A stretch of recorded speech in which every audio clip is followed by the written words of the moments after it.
조선전나 다시 한번 이혼하자. 안녕하세요, 주식강사 유튜버비 대드바가좀있다. 보도록 하겠습니다. 투선표세에 대한 부분 하단에서 다시 올라오는 모습, 정말 어떤 세게 올라와 줘야 되겠습니다. 그래서 보면 야 뭐야 이거 또 자 보면 형들아 거의 뭐 정말 아비규환에 대한 부분이죠. 야 보면 지금 20만 명까지 금방 넘어가는 거 아닌가요? 그래서 오후 6시 13만 7,227명 확진, 동시간대에 최다이다라는 그런 어떤 점을 이렇게 되고 있는 그런 부분 굉장히 무섭습니다. 보면 그렇게 해서 자 보면 이런 부분 정말 우리가 어떻게 이렇게 이렇게 또땅한 그런 부분이 되는지 정말 어떤 참 우리가 잘 오미크론을 잘 극복을 해야 되겠습니다. 그래서 자 2020 2월 21일 채권단 졸업 앞둔에서 보면 해상풍력과 가스터빈 SMR의 친환경 발전 사업을 지속을 확대하고 있고요. 수소 경제 활성화에 기여할 것이라는 이런 어떤 점. 그래서 두산중공업에 대한 부분, 그래서 두산표 뭐 같이 가는 거니까 보면 그렇게 해서 자 보면요. 채권단 졸업에 임박한 두산중공업 미래 성장 목표 확보를 위해서 5년간 8,061억 원의 수소 터빈을 비롯한 풍력과 수소, 차세대 원자력의 신성장의 어떤 사업에 투자하겠다는 이런 어떤 부분을 밝혔죠. 그래서 두산중공업은 최근 유상증자를 통해서 확보한 1조 1,500억 원 중 6,478억 원을 포함한 8,061억 원을 2026년까지 5년간 수소터빈의 신성장 투자를 하는 보면 우리 일어날 수 있어 보면 우리 다 일어나자 보면 뭐 두산중공업도 다 풍력에 대한 부분 소형전지에 대한 부분 이렇게 해서 좀 잘 가야지. 그래서 3D 프린팅 수력 태양광 풍력의 유망 미래 사업을 대상으로 연구개발에 들어갔다. 그래서 특히 현재 개발 중인 가스터빈의 핵심 부품을 비롯한 방산과 항공 부분의 3D 프린팅 제조의 어떤 영역을 확대하기 위해서 R&D의 어떤 활동을 지속적으로 한다는 그런 점을 또 밝혀주고 있지 않습니까? 그래서 향후 수소는 물론 해상풍력, 가스터빈, SMR의 친환경 발전 사업을 지속적으로 확대해 나갈 계획이고 수소경제 활성화도 기여할 것으로 이렇게 기대를 하는 이런 점이 되기 때문에 추가에 있어서 뭐 다시 한번 좀 강한 어떤 모습 이런 부분 뭐 충분히 보여줄 수 있는 그래서 실적에 대한 부분, 뭐 실적에 대한 부분, 뭐 더욱더 좋아져야지 보면 그래서 시가총액이 2조 5,400억을 이렇게 가리키고 있고요. 액면가가 100원, 그래서 외국인들 비중이 13.88 이렇게 됩니다. 그래서 미래에셋의 자산이 640억, 그다음에 KB 자산이 299억 원 이렇게 해서 두산중공업이 38.45 이렇게 갖고 있죠. 연기금이 9.01에 대한 부분 이렇게 해서 자 동사의 핵심 사업은 발전용 연료전지 사업으로 발전용 연료전지 기자재 공급, 연료전지 발전에 대한 장기 유지보수 서비스의 주요 사업을 영위하고 있는 그런 어떤 회사입니다. 보면 그래서 매출액이 2,212억 원, 4,618억 원, 3,814억 원 되는 이런 부분 굉장히 좋죠. 그래서 영업이익이 195억 원, 260억, 180억 되는 그래서 3억, 10억, 76억 뭐 이렇게 증가하는 그런 부분이 되기 때문에 다시 한번 강력하게 턴 어라운드 되는 이런 부분이 또 나와줄 때가 되었다. 그래서 외국인 기관들 잡아주고 투신해도 그래서 그놈의 푸틴 형.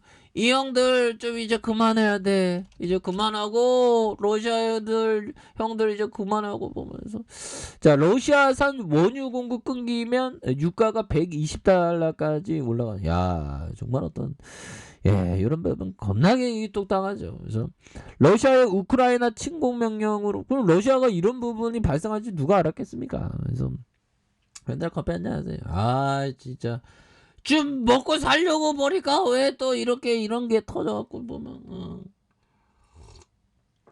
그런 부분. 그래서 침공 명령으로 국제유가가 배럴당 100달러 턱밑까지 치솟았다라는 점을 말해주고 있죠. 그래서 세계 2위 산유국인 러시아의 원유 공급에 차질이 생길 수 있다는 우려. 그래서 국제 유가가 120달러까지 오를 것이라는 이런 점.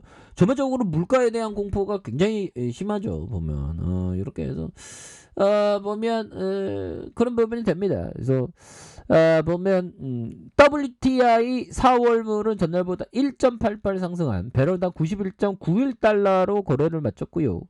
WTI는 장중 배럴당 96달러까지 뛰면서 7년 만에 최고치를 경신하기도 한 이런 부분이 있고 러시아의 ICE 거래소에서 4월물 브렌트유도 한때 배럴당 99.5달러 뭐 이렇게 해서 근데 뭐 옛날에 그 크림반도 뭐 병합 뭐 그런 부분이 그 있었죠. 크림반도 병합 그게 2014년이거든요. 2014년 요 부분이 되는데 요럴 때인데 형들아 이렇게 주가가 이렇게 뭐 그래도 뭐 그렇게 뭐 크게 막 크게 떨어지고 그런 거 없었습니다.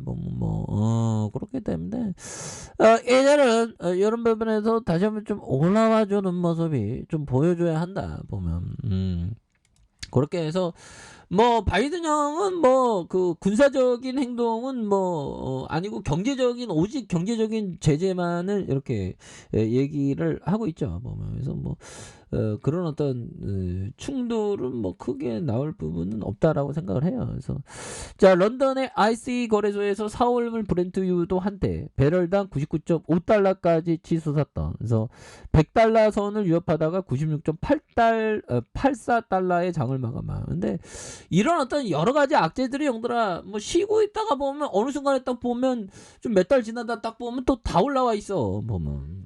그게 주식인데 제가 19년 동안 경험을 했던 바입니다. 보면 뭐 짬을 어디로 먹었는지 모르겠지만 제가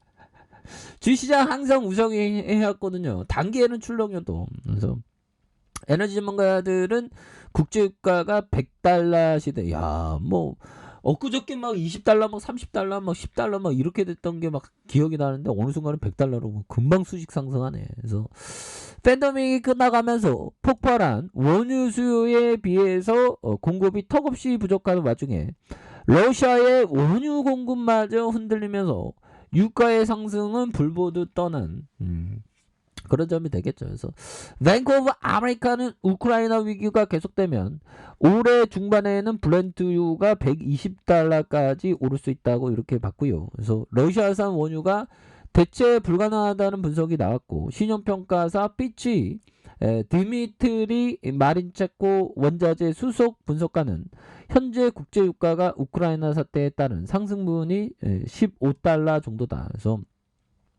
세계 원유 공급량이 10%를 차지하는 러시아 원유를 대체하는 게 불가능하다. 그래서 유럽의 러시아에 대한 천연가스와 원유 의존도가 40%에서 25%. 야, 천연가스는 거의 40%네요, 형들아.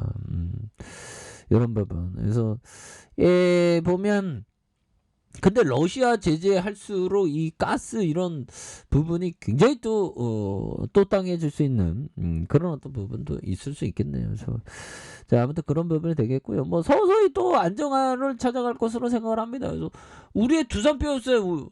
수소 개정법 그 국회 빨리 통과해야 되는데 뭐 통과하면 또 다시 올라오지. 그래서 자 볼린지 밴드 하단선에서 다시 한번 좀 올라와주는 이런 부분.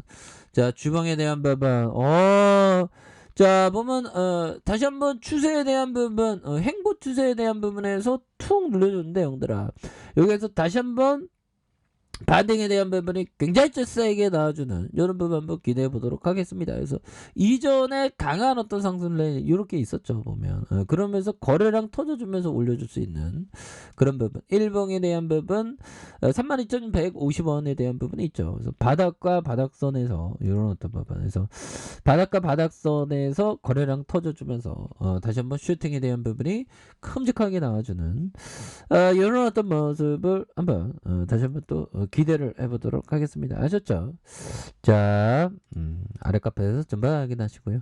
좋아요, 구독하기, 알람 설정까지 하셨던 모든 분들 감사합니다. 사랑합니다. 축복합니다. 네, 고맙습니다.